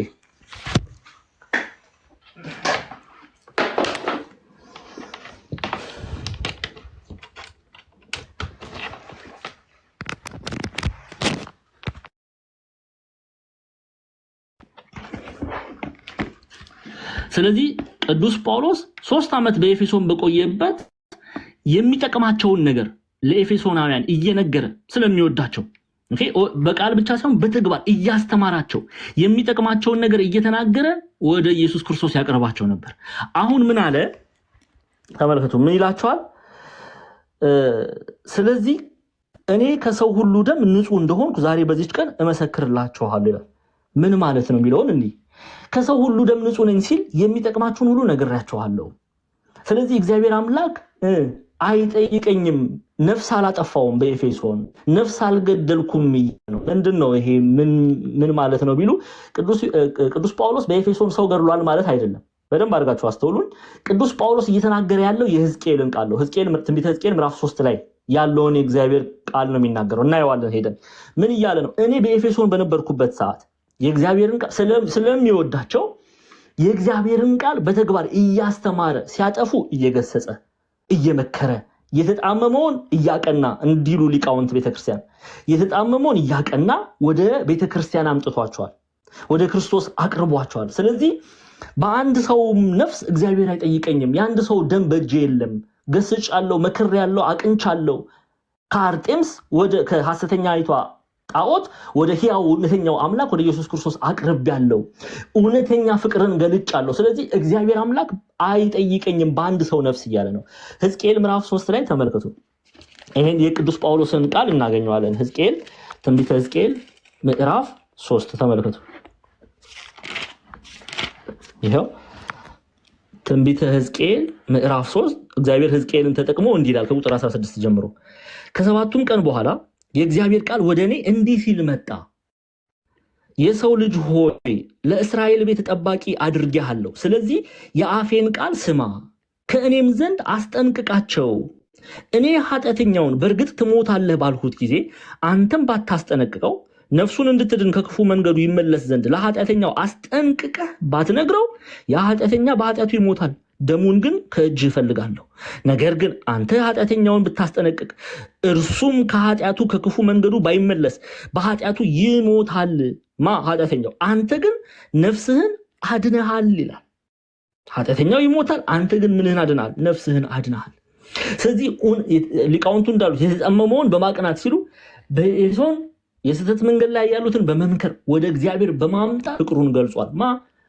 ቅዱስ ጳውሎስ እንዲህ አይነትን ፍቅር በቃል ብቻ ሳይሆን በተግባር ዋጋ ከፍለን ወንድሞችን የምንወደውን ፍቅር እግዚአብሔር ከኛ ይጠይቃል፣ ይፈልጋል፣ ማየት ይፈልጋል። እሺ እንቀጥል። ቁጥር 8 ላይ ነው ያለነው። ቁጥር 8 እሺ ወዳጆቼ ሆይ ፍቅር ከእግዚአብሔር ስለሆነ የሚወደውም ሁሉ ከእግዚአብሔር ስለተወለደ እግዚአብሔርም ስለሚያውቅ እርስ በርሳችን እንዋደድ። ፍቅር የሌለው እግዚአብሔርን አያውቅም፣ እግዚአብሔር ፍቅር ነውና። ፍቅር የሌለው ማንን አያውቅም ማለት እግዚአብሔርን አያውቅም። ምክንያቱም እግዚአብሔር ምንድነው? ፍቅር ነውና። ቅዱስ ጎርጎርዮስ ዘእንዚናዙ፣ ቅዱስ ዮሐንስ ዘሰዋስው ሁለቱም ነግረውናል። እግዚአብሔር ፍቅር ብቻ ሳይሆን የፍቅር ምንጭ እንደሆነ ነግረውናል። ስለዚህ ፍቅር የሌለን እርስ በርሳችን ማንዋደድ እግዚአብሔርን አናውቅም። እሺ እንቀጥል። ቁጥር 9 ላይ በዚህ የእግዚአብሔር ፍቅር በእኛ ዘንድ ተገለጠ፣ በእርሱ በኩል በሕይወት እንኖር ዘንድ እግዚአብሔር አንድያ ልጁን ወደ ዓለም ልኮታልና። አሁን ተመልከቱ፣ በዚህ የእግዚአብሔር ፍቅር በእኛ ዘንድ ተገለጠ። አሁን እግዚአብሔር አምላክ እንዴት ባለ ፍቅሩ እንደወደደን ነው የሚነግራቸው ለኤፌሶናውያን ወልደ ዘብዴዎስ ቅዱስ ዮሐንስ ምን አላቸው? በዚህ የእግዚአብሔር ፍቅር በእኛ ዘንድ ተገለጠ፣ በእርሱ በኩል በሕይወት እንኖር ዘንድ እግዚአብሔር አንድያ ልጁን ወደ ዓለም ልኮታልና። እግዚአብሔር አምላክ እንዲህ ባለ ፍቅሩ ወደደን። አሁን የእግዚአብሔርን ፍቅር እየነገራቸው ነው። እግዚአብሔር እንዴት ባለ ፍቅር ነው የወደደን? አንድያ ልጁን፣ የባህሪ ልጁን። እኛ ልጆች ብንባል ክርስቲያኖች የጸጋ ልጅነት ነው፣ ተሰጥቶን ነው። ለኢየሱስ ክርስቶስ ልጅ ሲባል የሚሰጠው አይደለም፣ የሆነ ነው። ለዚህ ነው የባህሪ ልጁን፣ አንድያ የባህሪ ልጁን። ኦኬ፣ ተከታይ የሌለው የሚቀድመው የሌለ አልፋና ኦሜጋ የሆነ አንድያ የባህሪ ልጁን ኢየሱስ ክርስቶስን ወልድ፣ ልጅ ማለት ነው፣ ወልድ ቃል ኢየሱስ ክርስቶስን ሰጠን። ለምንድን ነው የሰጠን? ይሄን ደግሞ ቅዱስ ዮሐንስ ራሱ ይነግራል። ዮሐንስ ወንጌል ምዕራፍ 3 ቁጥር 16 ላይ ተመልከቱ። ወደ ወንጌል ደግሞ እንመለስ። ዮሐንስ ወንጌል ምዕራፍ 3 ቁጥር 16 እግዚአብሔር እንዴት ባለ ፍቅር ነው የወደደን። ይሄው ዮሐንስ ወንጌል ምዕራፍ 3 ቁጥር 16 ላይ በእርሱ የሚያምን ማለትም በኢየሱስ ክርስቶስ የሚያምን በእርሱ የሚያምን ሁሉ የዘላለም ሕይወት እንዲኖረው እንጂ እንዳይጠፋ እግዚአብሔር አንድያ ልጁን እስኪሰጥ ድረስ ዓለሙን እንዲሁ ወዷልና። እንዲሁ ነው የወደደን። የሚወደድ ነገር ሳይኖረን እንዲሁ የወደደን እግዚአብሔር አምላክ ነው። ለምንድን ነው አንድያ የባህሪ ልጁን ኢየሱስ ክርስቶስን የላከው? እኔና እናንተ እንዳንጠፋ። ይሄው ዓለም በልጁ እንዲድን ነው እንጂ በዓለም እንዲፈርድ እግዚአብሔር ወደ ዓለም አላከው። በእርሱ በሚያምን ማለትም በክርስቶስ ኢየሱስ በሚያምን አይፈረድበትም። በማያምን ግን በአንዱ በእግዚአብሔር ልጅ ስላላመነ አሁን ተፈርዶበታል። አሁን ሮሜ ምዕራፍ 8 ቁጥር 32 ሐዋርያው ቅዱስ ጳውሎስ ይህን ክፍል በኢጣሊያ ሮም ለምትገኘው ቤተክርስቲያን እንዲህ ሲል ይገልጻል። ሮሜ 8:32 ተመልከቱ። የእግዚአብሔርን ፍቅር ሲገልጽ እንግዲህ ስለዚህ ነገር ምን እንላለን ብሎ ይጀምራል። ቁጥር ሮሜ ምዕራፍ 8 ከቁጥር 32 ኦኬ። እንግዲህ ስለዚህ ነገር ምን እንላለን? እግዚአብሔር ከኛ ጋር ከሆነ ማን ይቃወመናል? ለገዛ ልጁ ያልራራለት ነገር ግን ስለ ሁላችን አሳልፎ የሰጠው ያው ከእርሱ ጋር ደግሞ ሁሉን ነገር እንዲያው እንዴት አይሰጠንም? አያችሁ፣ ለአንድያ ልጁ ያራራ እግዚአብሔር ለአንድያ የባህሪ ልጁ ሳይራራ ለኔና ለናንተ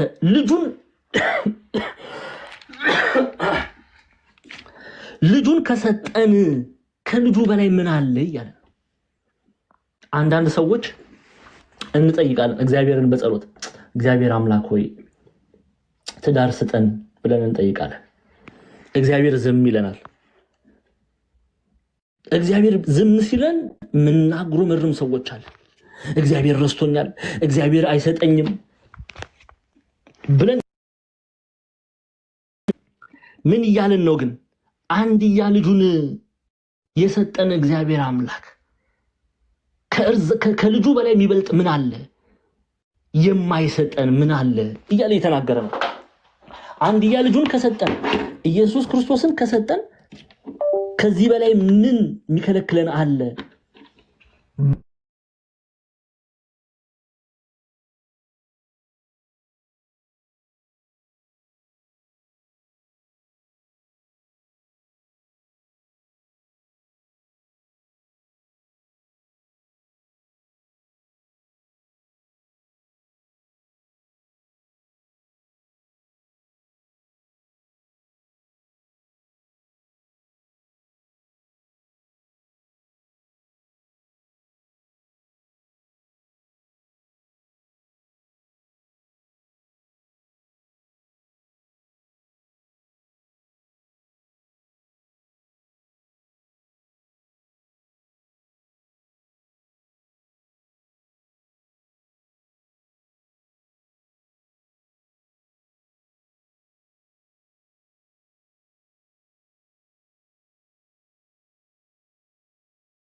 እሺ ይቅርታ ተቋርጦ ነው፣ እንቀጥላለን። አንዴ ይቅርታ ባትሪ ዘግቶ ነው፣ እንቀጥላለን። እሺ እንግዲህ ስለዚህ ነገር ምን እንላለን? እግዚአብሔር ከኛ ጋር ከሆነ ማን ይቃወመናል? ማን ከኛ ጋር ከሆነ እግዚአብሔር ከኛ ጋር ከሆነ ማን ነው የሚቃወመን?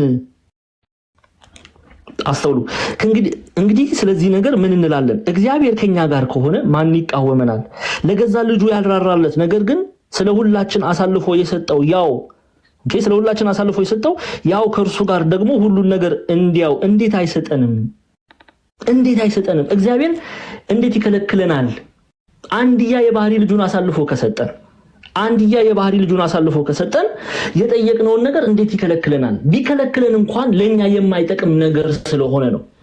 እግዚአብሔር ጸሎቴን አልሰማ ብሎኛል፣ እግዚአብሔር የጠየቅኩትን ነገር አላደርግ ብሎኛል፣ ስራ ጠይቄው ስራ አልሰጠኝም፣ ትዳር ጠይቄው ትዳር አልሰጠኝም፣ ልጅ ጠይቄው ልጅ አልሰጠኝም ብለን የምናጉረመርም ብዙ ሰዎች አለን። ስለዚህ ምን እያለን ነው? ቅዱስ ጳውሎስ የእግዚአብሔርን ፍቅር ተመልከቱ። አንድያ የባህሪ ልጁን ሰጥቶናል። ታዲያ አንድያ የባህሪ ልጁን ከሰጠን ኢየሱስ ክርስቶስን ከሰጠን እንዴት የጠየቅነውን ሊከለክለን ይገባል? እንዴት አይሰጠንም ብለን እንመለከታለን። እርሱ ከልጁ የሚበልጥ ምን አለ? እንዲህ ባለ ፍቅር ወዶናል፣ እንዲህ ባለ ፍቅር አፍቅሮናል እያለ ነው። እንዲህ ባለ ፍቅር አፍቅሮናል እያለ ነው። እንመለስ። ስለዚህ ቁጥር 8 ላይ ፍቅር የሌለው እግዚአብሔርን አያውቅም፣ እግዚአብሔር ፍቅር ነውና ካለ በኋላ በዚህ የእግዚአብሔር ፍቅር በእኛ ዘንድ ተገለጠ፣ በእርሱ በኩል በሕይወት እንኖር ዘንድ እግዚአብሔር አንድያ ልጁን ወደ ዓለም ልኮታል። ስለዚህ የእግዚአብሔር ፍቅር በእኛ ላይ ፈሰሰ። በምንድን ነው ያንን የምናውቀው? አንድያ የባህሪ ልጁን ኢየሱስ ክርስቶስን ልኮታልና በዚህ እናውቃለን፣ በዚህ ፍቅሩን እንረዳለን። እግዚአብሔር አምላክ የሰው ልጅን የወደደበት የፍቅር ጥግ አንድያ የባህሪ ልጁን በመስጠት ነው። ኢየሱስ ክርስቶስን። እኔና እናንተ እንዲህ ባለ ፍቅር ሊወደን የሚችል ማንም የለም። ራሱን አሳልፎ እስከ መስጠት ድረስ ሕማማቱን እስከ መቀበል ድረስ በቀራንዮ ላይ ቤዛ እስከ መሆን ድረስ ወደ መቃብር እስከ መውረድ ድረስ ከዛ ደግሞ በአባቱ በራሱ በመንፈስ ቅዱስ ፈቃድ ከሙታን መካከል በኩር ሆኖ እስከ መነሳት ድረስ እንዲህ ያፈቀረን ማንም የለም እያለ ነው ቅዱስ ዮሐንስ። እስቲ እንዲህ ያፈቀረን ማን አለ? ለዚህ እኮ ነው ቅዱስ ዮሐንስ አፈወርቅ ሴንት ጃን ክላይማይከስ እግዚአብሔር ይላል ከእናት ከአባት ከጓደኛ አንተ ይወዱኛል ብለህ ከምታስባቸው ሰዎች አንተ ራስን ከምትወደው በላይ ይወድሃል። ይሄ የእግዚአብሔር ፍቅር ነው። እግዚአብሔር እንዲህ ነው የሚወደን፣ እንዲህ ነው የሚወደን ኦርቶዶክሳውያን ክርስቲያኖች። የእግዚአብሔርን ፍቅር ከእናት ፍቅር ጋር የምናወዳድረው አይደለም። የእግዚአብሔርን ፍቅር ከአባት ፍቅር ጋር የምናወዳድረው አይደለም። የእግዚአብሔርን ፍቅር ከጓደኛ ፍቅር ጋር የምናወዳድረው አይደለም። የእግዚአብሔርን ፍቅር እኛ ሰዎች ይወዱናል ብለን ከምናስባቸው ሰዎች ጋር የምናወዳድረው አይደለም። የእግዚአብሔርን ፍቅር እኛ ራሳችንን ከምንወደው ፍቅር ጋር የምናወዳድረው አይደለም። እሱ ይበልጣል። ይሄንን ፍቅሩን አፈሰሰብን። ይሄንን ፍቅሩን ገለጠልን። ይሄን ፍቅሩን በምን ገለጠ? አንድያ የባህሪ ልጁን ኢየሱስ ክርስቶስን በመስጠት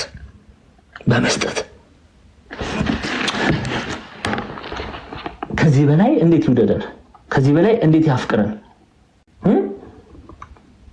እንዲህ ባለ ፍቅሩ አፈቀረን። ስለዛ በዚህ የእግዚአብሔር ፍቅር በእኛ ዘንድ ተገለጠ። በእርሱ በኩል በሕይወት እንኖር ዘንድ እግዚአብሔር አንድያ ልጁን ወደ ዓለም ልኮታልና። በሕይወት እንኖር ዘንድ ሲል ምን ማለቱ ነው የሚለውን እናያለን። እግዚአብሔር አምላክ አንድያ የባህሪ ልጁን ልኮ ከራሱ ጋር አስታረቀን። እርሱ ምን ሆኖ? እርሱ ሊቀ ካህን ሆኖ፣ እርሱ ምን ሆኖ? በቀራንዮ ላይ ቤዛ ሆኖ፣ እርሱ መስዋዕት ሆኖ፣ ከዛ ደግሞ እርሱ ራሱ መስዋዕቱን ተቀባይ ሆኖ ከራሱ ጋር አስታረቀን። አያችሁ፣ ከራሱ ጋር አስታረቀን። ለምንድን ነው ይሄንን ያደርገው? የዘላለም ሕይወትን እንላበስ ዘንድ እንላበስ ዘንድ። ተመልከቱ ሊቃውንቱ የእግዚአብሔርን ፍቅር ምን ብለው እንደሚያስቀምጡ በትርጓሜ በቤተክርስቲያናችን።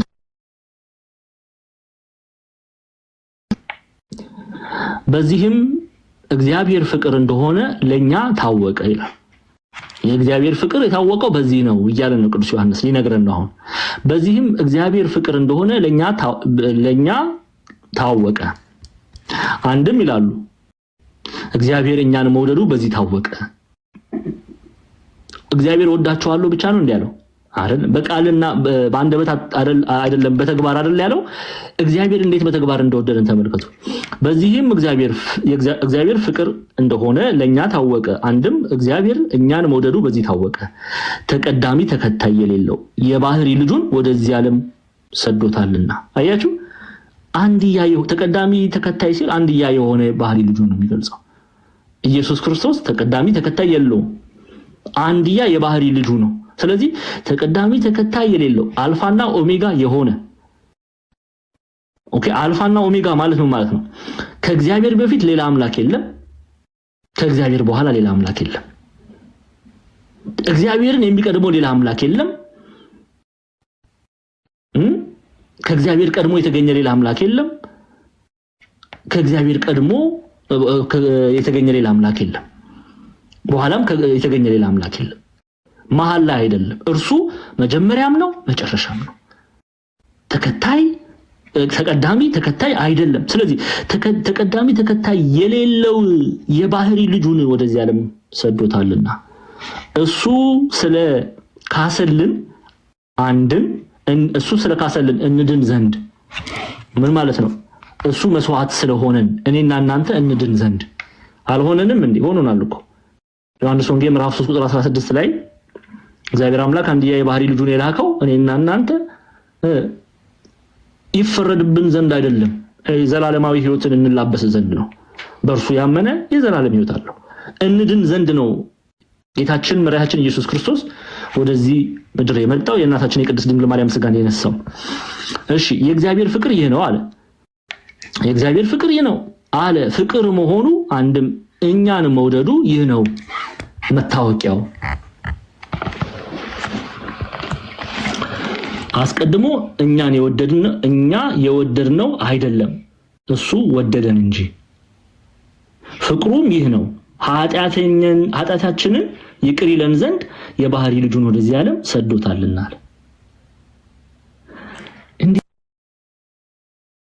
እንዲህ ያፈቀረ እስቲ አንድ ጊዜ እንዲህ አንድያ የባህሪ ልጁን እስኪሰጠን ድረስ የወደደን እግዚአብሔር አምላክ ስሙ የተመሰገነ ይሁን። እግዚአብሔር ይመስገን እያላችሁ ጻፉ፣ ኮሜንት ላይ ጻፉ።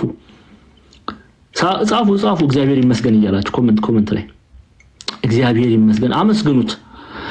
እናመስግነው። እግዚአብሔር ይመስገን። ጻፉ። እንዲህ ወዶሃል፣ እንዲህ ወዶሻል፣ እንዲህ አፍቅሮሃል፣ እንዲህ አፍቅሮሻል።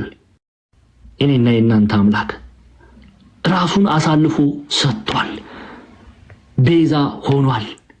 ከራሱ ጋር አስታርቆናል አንድ ጊዜ በከፈለው የቤዛነት ስራ። ስለዚህ እግዚአብሔር ስሙ የተመሰገነ ይሁን። ስሙ የተመሰገነ ይሁን። እሺ እንቀጥል።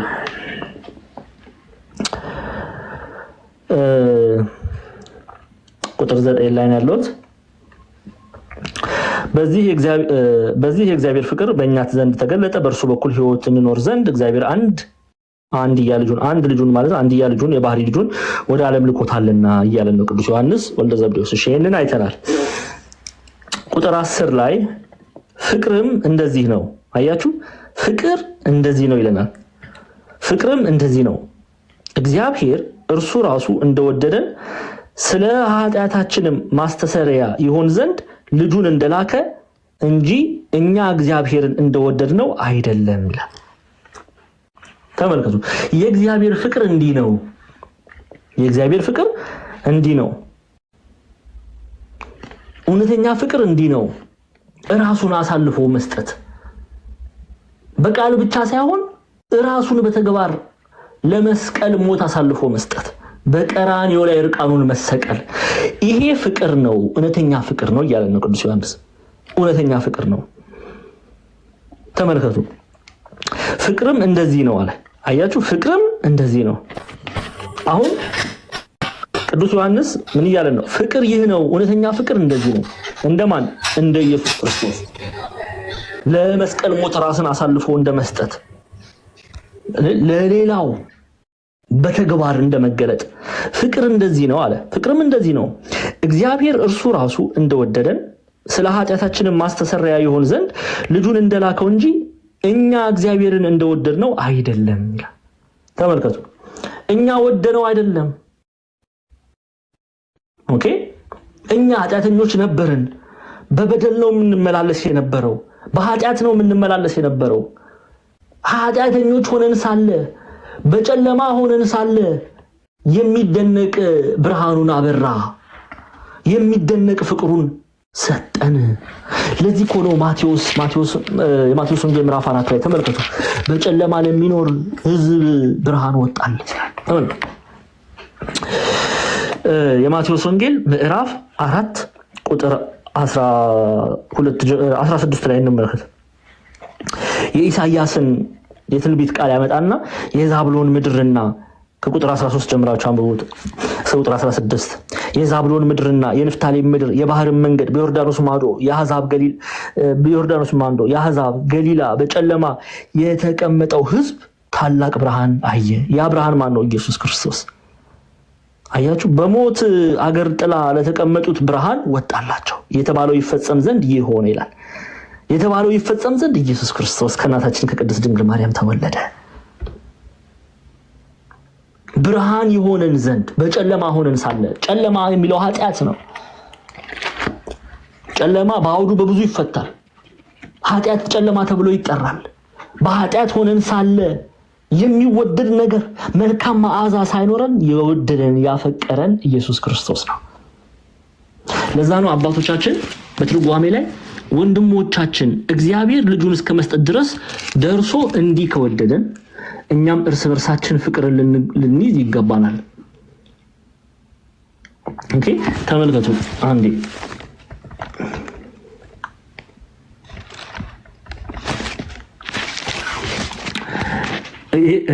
የእግዚአብሔር ፍቅር ይህ ነው አለ። ፍቅሩ መሆኑ አንድም እኛን መውደዱ ይህ ነው። እሺ ምንድነው የእግዚአብሔር ፍቅር? አስቀድሞ እኛ የወደድነው አይደለም እሱ ወደደን እንጂ ይላሉ አባቶቻችን። እኛ የወደድነው አይደለም ሲሉ በእርሱ በቃሉ አልተመላለስንም። እግዚአብሔርን እንደ እግዚአብሔር መጠን አልተመለከትንም፣ አልፈራንም፣ አላከበርነውም፣ አላመለክነውም። ስለዚህ አስቀድመን እኛ የወደድነው አይደለም እሱ ወደደን እንጂ። ሳይገባን አፈቀረን፣ ሳይገባን ወደደን እንዲሁ ያለው ቅዱስ ዮሐንስ ለዛ ነው በዮሐንስ ወንጌል ምዕራፍ 3 ቁጥር 16 ላይ ፍቅሩም ይህ ነው ኃጢአታችንን ይቅር ይለን ዘንድ የባህሪ ልጁን ወደዚህ ዓለም ሰዶታልና። አያችሁ ኢየሱስ ክርስቶስ መጣ፣ የእናታችን የቅድስት ድንግል ማርያምን ስጋ ነሳ፣ በቀራንዮ ላይ ቤዛ ሆነ፣ ከራሱ ጋር እሱ ሊቀ ካህን ሆኖ እርሱ መስዋዕት ሆኖ እርሱ መስዋዕቱን ተቀባይ ሆኖ ከራሱ ጋር አስታረቀን የምትለው ቤተክርስቲያን ለዚህ ነው። ሐዋርያው ቅዱስ ጳውሎስ እንዲህ ይላል በዕብራውያን መጽሐፍ ላይ ተመልከቱ። ዕብራውያን ምዕራፍ 10 ላይ እንዲህ ይላል ይሄንን ፍቅር ሲገልጽ ቅዱስ ጳውሎስ ዕብራውያን 10 ይኸው ቁጥር 12 ተመልከቱ። ቁጥር 12 ይኸው እርሱ ግን ይላል ኢየሱስ ክርስቶስ እንዴት ባለ ፍቅር እንዳፈቀረን እንዴት እንዳዳነን ተመልከቱ። እንዴት ኃጢአታችንን ይቅር እንዳለን። እርሱ ግን ስለ ኃጢአት አንድን መስዋዕት ለዘላለም አቅርቦ በእግዚአብሔር ቀኝ ተቀመጠ። ስንት መስዋዕት አለ? አንድ መስዋዕት። ያ አንድ መስዋዕት የሚለው ምንድነው? በቀራንዮ ላይ ከፈለው ስጋውን ቆርሶ ደሙን አፍስሶ አጥንቱን ከስክሶ በቀራንዮ ላይ እርቃኑን የተሰቀለውን እሱ ነው የሚናገረው። ስንት ጊዜ ግን አቀረበ አለ? አንድ ጊዜ። ለዚህ እኮ ነው ቤተክርስቲያን አንድ ጊዜ ራሱ ኢየሱስ ክርስቶስ እግዚአብሔር አምላክ ባቀረበው መስዋዕት ታረቀን፣ ከራሱ ጋር አስታረቀን። ስለዚህ ቅዱስ ጳውሎስ ማለት እርሱ ግን ስለ ኃጢአታችን አንድን መስዋዕት ሊደግመው አይገባም ይላል ቅዱስ ጎርጎርዮስ ዘንዚናዙ። አንተ ሰው ወይ አስተውል፣ ኢየሱስ ክርስቶስ ይሄንን መስዋዕት ሊደግመው አይገባም። በአብ ፊት ቆሞ እየሰገደ እየወደቀ እየተነሳ አይለምንም። አብም ይሄንን አይቀበልም፣ ወልድም አያደርገውም። አንድ ጊዜ ግን በከፈለው የቤዛነት ስራ አንድ ጊዜ ባቀረበው መስዋዕት ከራሱ ጋር አስታረቀን ትላለች ቤተክርስቲያን። እርሱ ግን ስለ ኃጢአት አንድን መስዋዕት ለዘላለም አቅርቦ፣ አያችሁ ለምን ለዘላለም አቅርቦ በእግዚአብሔር ቀኝ ተቀመጠ፣ ከራሱ ጋር አስታረቀን፣ ከራሱ ጋር አስታረቀን። ይሄንን ነው አባቶቻችን ፍቅሩም ይህ ነው ኃጢአታችንን ይቅር ይለን ዘንድ የባህሪ ልጁን ወደዚህ ዓለም ሰዶታልና ይላል። የባህሪ ልጁን ወደዚህ ዓለም ሰዶታልና።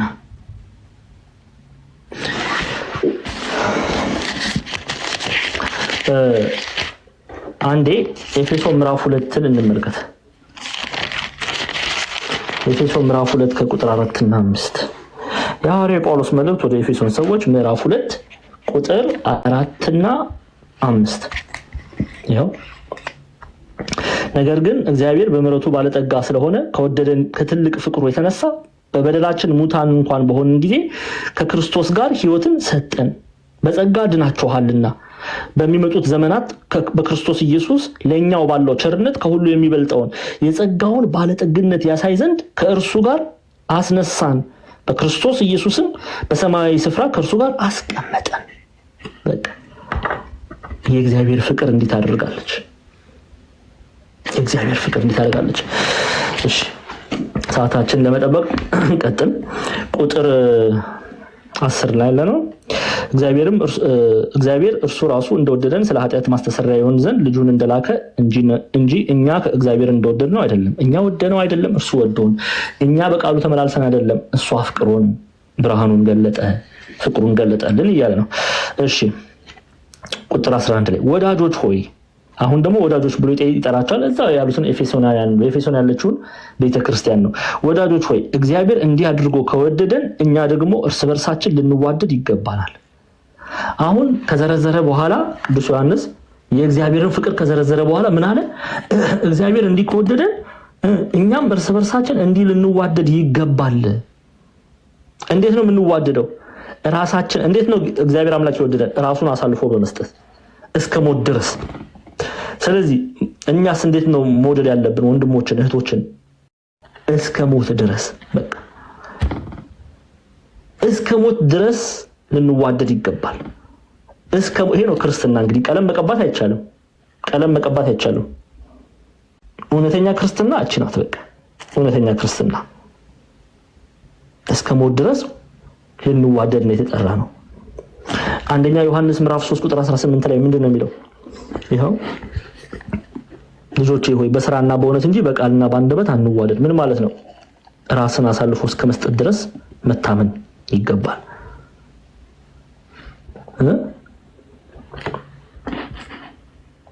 እግዚአብሔር ይላሉ አባቶቻችን ወንድሞቻችን። ይሄው ቁጥር 11 ላይ ወንድሞቻችን እግዚአብሔርስ ልጁን እስከ መስጠት ድረስ ደርሶ እንዲህ ከወደደን እኛም እርስ በርሳችን ፍቅርን ልንይዝ ይገባናል። ይሄኛውን ፍቅር እውነተኛውን ፍቅር ልንይዝ ይገባናል። ኦኬ ጌታችን እስቲ በዮሐንስ ወንጌል ምዕራፍ 15 ላይ ምንድነው የሚለው? ይሄው ዮሐንስ 15 ከቁጥር 12 እና ተመልከቱ። እኔ እንደወደድኳችሁ እርስ በርሳችሁ ትዋደዱ ዘንድ ትእዛዜ ይህች ናት። እኔ እንደወደድኳችሁ እርስ በርሳችሁ ትዋደዱ ዘንድ ምን አለ? ትእዛዜ ይህች ናት። ትእዛዙ ምንድናት? እኔ እንደወደድኳችሁ እርስ በርሳችሁ ተዋደዱ። አይ አንዋደድም ካልን ደግሞ ምንድነው? ይሄው 14 15 ምዕራፍ 14 ዮሐንስ ወንጌል መጽሐፍ ቅዱስ ነው ማነበው። ይሄው እንድታዩ ሌላ ምንም መጽሐፍ ቅዱስ የእግዚአብሔርን ቃል ነው። ግራ እንዳትጋቡ። ይሄው ምዕራፍ 14 ቁጥር 15 ላይ ምንድነው ያለው? ብትወዱኝ ትእዛዛቴን ጠብቁ። ትእዛዙ ምንድናት? አንዷ እኔ እንደወደድኳችሁ እርስ በርሳችሁ ትዋደዱ ዘንድ ትእዛዜ ይችላል። ወንድሞችን የሚጠላስ እሱ ከእግዚአብሔር አይደለም፣ እግዚአብሔርንም አይወድም። እግዚአብሔርንም አይወድም። እግዚአብሔር አብ ፍቅርም በእርሱ ውስጥ የለም። እሱ የማን ልጅ ነው? እሺ ይሄው ሰደበን እንዳትሉኝ ደግሞ መጽሐፍ ይናገር። እኔ ዝም ልበል። እሱ የማን ልጅ ነው? 34 ላይ እንምጣ። ዮሐንስ 8:34 የራሱ እግዚአብሔር ቃል ይናገራል። ይሄው ከቁጥር 34 ጀምሬ ነው ማነበው። ኢየሱስም መለሰ እንዲህ ሲል እውነት እውነት እላችኋለሁ ኃጢአት የሚያደርግ ሁሉ የኃጢአት ባሪያ ነው። ባሪያም ለዘላለም በቤት አይኖርም፣ ልጁ ለዘላለም ይኖራል። እንግዲህ ልጁ አርነት ቢያወጣችሁ በእውነት አርነት ትወጣላችሁ። የአብርሃምም ዘር መሆናችሁንስ አውቃለሁ። ነገር ግን ቃሌ በእናንተ አይኖርም። ልትገድሉኝ ትፈልጋላችሁ። እኔ በአባቴ ዘንድ ያየሁትን እናገራለሁ፣ እናንተ ደግሞ በአባታችሁ ዘንድ ያያችሁትን ታደርጋላችሁ። መልሰውም ክፉ አይሁዳውያን መልሰውም አባታችን አብርሃም ነው አሉት። ኢየሱስም የአብርሃም ልጆች ብትሆኑ የአብርሃምን ስራ ባደረጋችሁ ነበር። ነገር ግን አሁን ከእግዚአብሔር የሰማሁትን እውነት የነገርኳችሁን ሰው ልትገድሉኝ ትፈልጋላችሁ። አብርሃም እንዲህ አላደረገም። እናንተ ቁጥር 41 ላይ እናንተ የአባታችሁን ስራ ታደርጋላችሁ አላቸው።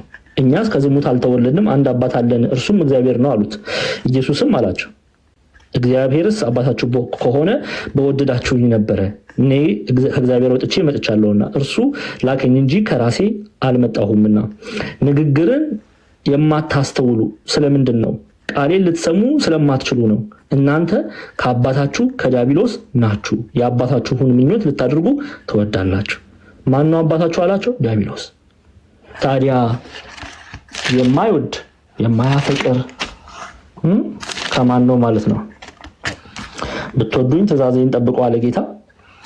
አንድ ገጽ ደግሞ ግልጽ ስታደርጉ ምዕራፍ 15 ላይ እኔ እንደወደድኳችሁ እርስ በርሳችሁ ትዋደዱ ዘንድ ትእዛዜ ይህች ናት አለ። እማንዋደድና ፍቅር ከሌለን አባታችን እግዚአብሔር አይደለም። ማን ነው ማለት ነው? ዲያብሎስ። ስድብ አይደለም፣ የተጻፈ ነው ያነበብኩ። ታጉረመረሙ ሰዎች ካላችሁ እኔ ምንም ማድረግ አልችልም። ወንጌልን እንድሰብክ ነው ቤተክርስቲያን ያዘዘችኝ እንጂ ምንም ቀለም ልቀባ አልመጣሁም። ብትጠሉኝ አልጠላችሁም፣ ብትሰድቡኝ አልሰድባችሁም፣ እወዳችኋለሁ። እንቀጥል። ወዳጆቼ ሆይ ከእግዚአብሔር ቁጥር 10 እግዚአብሔር እርሱ ራሱ እንደወደደን ስለ ኃጢአታችን ማስተሰሪያ ይሆን ዘንድ ልጁን እንደላከ እንጂ እኛ እግዚአብሔር እንደወደደን አይደለም። ወዳጆች ሆይ እግዚአብሔር እንዲህ አድርጎ ከወደደን እኛ ደግሞ እርስ በርሳችን ልንዋደድ ይገባናል አለ። ኦኬ ይገባናል እንግዲህ ግልጽ ነው። አንዴ ግብፃውያን መተርጉማን እንደሚለው እንመልከት። አንድ ደቂቃ ግብፃውያን መተርጉማን ይሄን ክፍል ምን ብለው ተርጉመውታል?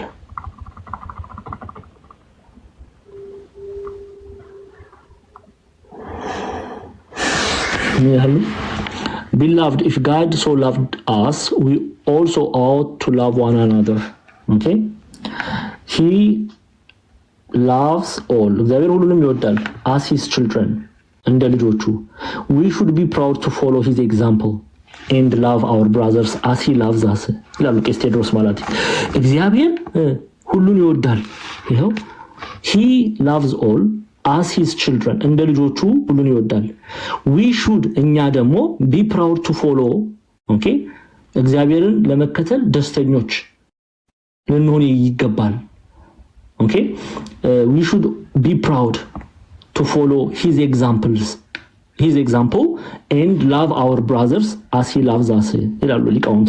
ግብፃውያን ሊቃውንት ምንድነው ያሉት? እግዚአብሔር ሁላችንንም ይወደናል።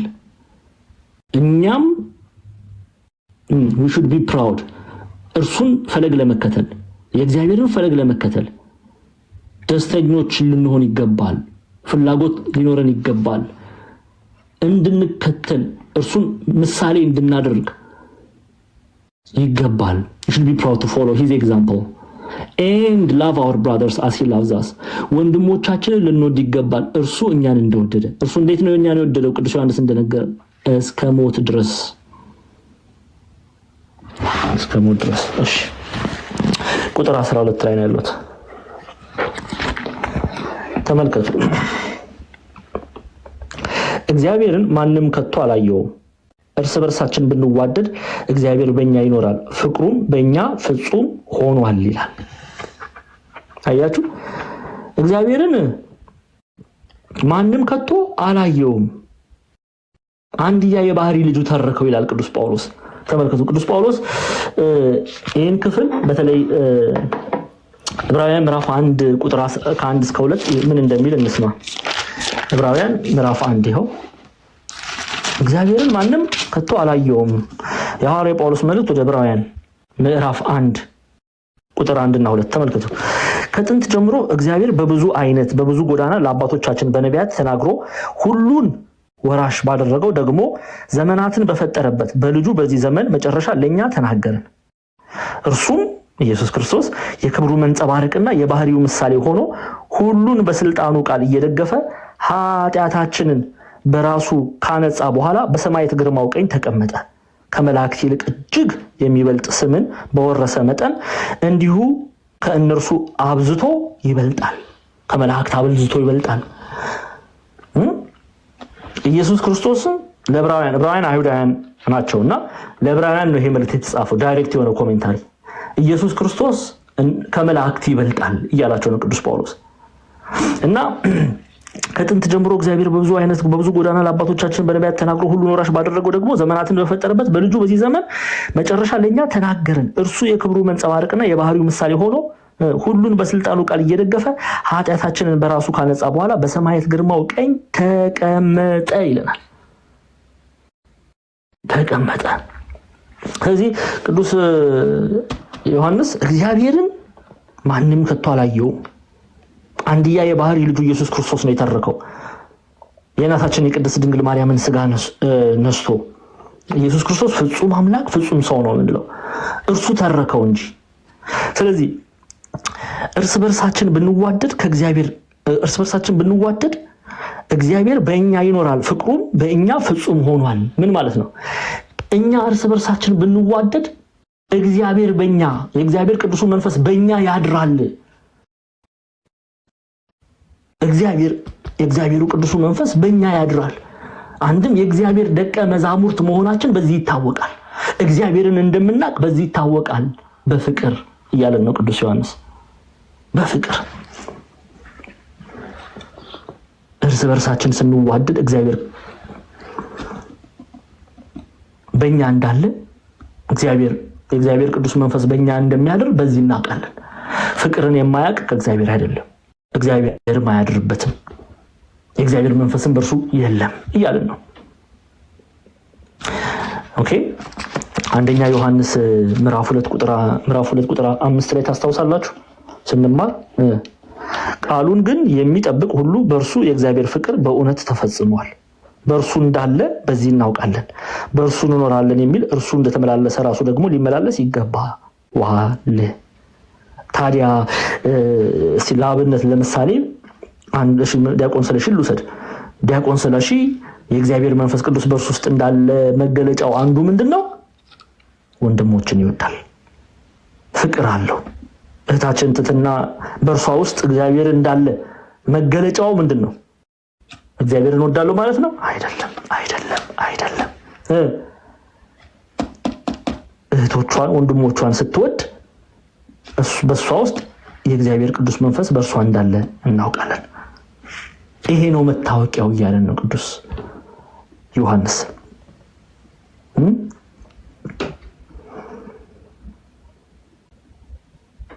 እግዚአብሔርን ማየት ምንፈልግ እንፋቀር፣ እግዚአብሔር በእኛ እንዲያድር ምንፈልግ እንዋደድ እያለን ነው። ቅዱስ ዮሐንስ የሚናገረውን ቃል ሊቁ አውግስጢኖስ የሚባሉ አንድ ሊቅ አሉ። ምን ይላሉ? ላሳያችሁ። why does John say so much about loving our brothers ይላሉ። ለምንድነው ዮሐንስ ወልደ ዘብዴዎስ መልእክተ ዮሐንስን ያዘጋጀው ዮሐንስ ወንድሞችን ስለመውደድ ለምንድነው አብዝቶ የሚናገረው ካሉ በኋላ but nothing at all about loving our enemies ለምንድነው ጠላቶቻችንን ስለመውደድ የማይናገረው? ወንድሞችን ስለመውደድ አብዝቶ ይናገራል። ጠላቶቻችንን ስለመውደድ ለምን አይናገርም ካሉ በኋላ ስሙ ምን እንደሚሉ reaching out to our enemies does not exclude loving our brothers. Our love like a fire must first take hold of what is nearest and then spread to what is further off ይላል። ፍቅርን በእሳት ይመስሉታል። ለምንድነው ቅዱስ ዮሐንስ ስለ ወንድሞች ፍቅር አብዝቶ የሚናገረው ካሉ በኋላ ለምንድነው ጠላትን ስለመውደድ ያልተናገረው ወይም አብዝቶ ያልተናገረው ቢሉ ይላሉ reaching out to our enemies does not exclude loving our brothers. ጠላቶቻችን መውደድ፣ ወደ ጠላቶቻችን መሄድ፣ ጠላቶቻችንን ማፍቀር ወንድሞቻችንን አለማፍቀር ማለት አይደለም። ጠላቶቻችንን መውደድ does not exclude loving our brothers. ወንድሞቻችንን አለመውደድ ማለት አይደለም፣ ወይም ወንድሞቻችንን ፍቅርን መከልከል ማለት አይደለም። our love የኛ ፍቅር our love like a fire must first take hold of what is nearest and spread to what is further off ይላል። የኛ ፍቅር እውነተኛውን ፍቅር ነው የሚናገረው። እንደ እሳት ነው። መጀመሪያ አጠገቦቻችን ያለውን ነገር ማቃጠል አለበት። አጠገባችን ያለውን ወንድማችንን መውደድ አለብን። ከዛ በኋላ ወደ ጠላቶቻችን ይሄዳል። ለዛ ነው ቅዱስ ዮሐንስ መጀመሪያ ማፍቀር ያለብን አጠገባችንን ያለውን ወንድም። ምክንያቱም አጠገብ ያለውን ወንድም ሳትወድ እንዴት በሩቅ ያለውን ወንድምን ትመለከታለህ እንዳይባል አጠገባችን መጀመሪያ እንደ እሳት ነው። አጠገባችን ያለውን ያየነውን የምናቀውን ወንድማችንን ሳንወድ እንዴት ማናቆን ያላየነውን ወንድም ልንወድ እንችላለን? ወንድሞቻችንን ከወደድን በኋላ ፍቅር እንደ እሳት ነው፣ ወደ ጠላቶቻችን ደግሞ እንሄዳለን እያለ ያስረዳል። ለዛ ነው ወንድሞቻችሁን ውደዱ የሚለው። ጠላቶቻችሁን አትውደዱ ግን እያለ አይደለም። ኦኬ እንዲህ በማለት ነው ሊቁ አውግስጢኖስ የሚያስረዱትና ቅዱስ ዮሐንስን ወልደ ዘብዴዎስ ቁጥር 12 ላይ እግዚአብሔርን ማንም ከቶ አላየውም፣ እርስ በርሳችን ብንዋደድ እግዚአብሔር በእኛ ይኖራል፣ ፍቅሩም በእኛ ፍጹም ሆኗል። ፍቅሩም በእኛ ፍጹም ሆኗል ማለትም እግዚአብሔር በእኛ ይኖራል። እግዚአብሔር በእኛ እንዳለ መገለጫው እኛ በመዋደዳችን ነው። እንግዲህ የእግዚአብሔርም ሐሳብ በእኛ ላይ ተፈጽሟል። ፍቅሩ ፍጹም ይሆናል በእኛ ላይ፣ እኛም በመዋደዳችን የእግዚአብሔር ልጆች መሆናችንን እንገልጻለን እያለ ነው። እሺ እዚህ ላይ እናበቃለን። መልእክተ ዮሐንስ ምዕራፍ 4ን የሚቀጥለው ሳምንት ሰኞ እንጨርሳለን ማለት ነው። ሰኞ ፍጻሜው ይሆናል ማለት ነው። ያስተማረን የገሰጸን የቅዱሳን አባቶቻችን አምላክ ጌታችን አምላካችን አባታችን መድኃኒታችን ኢየሱስ ክርስቶስ ስሙ ከአጥናፍ እስከ አጥናፍ የከበረ የተመሰገነ ይሁን። እጅጉን የምንወዳት እናታችን ቅድስት ድንግል ማርያም ጸሎቷ ምልጃዋ ከኔና ከእናንተ ጋር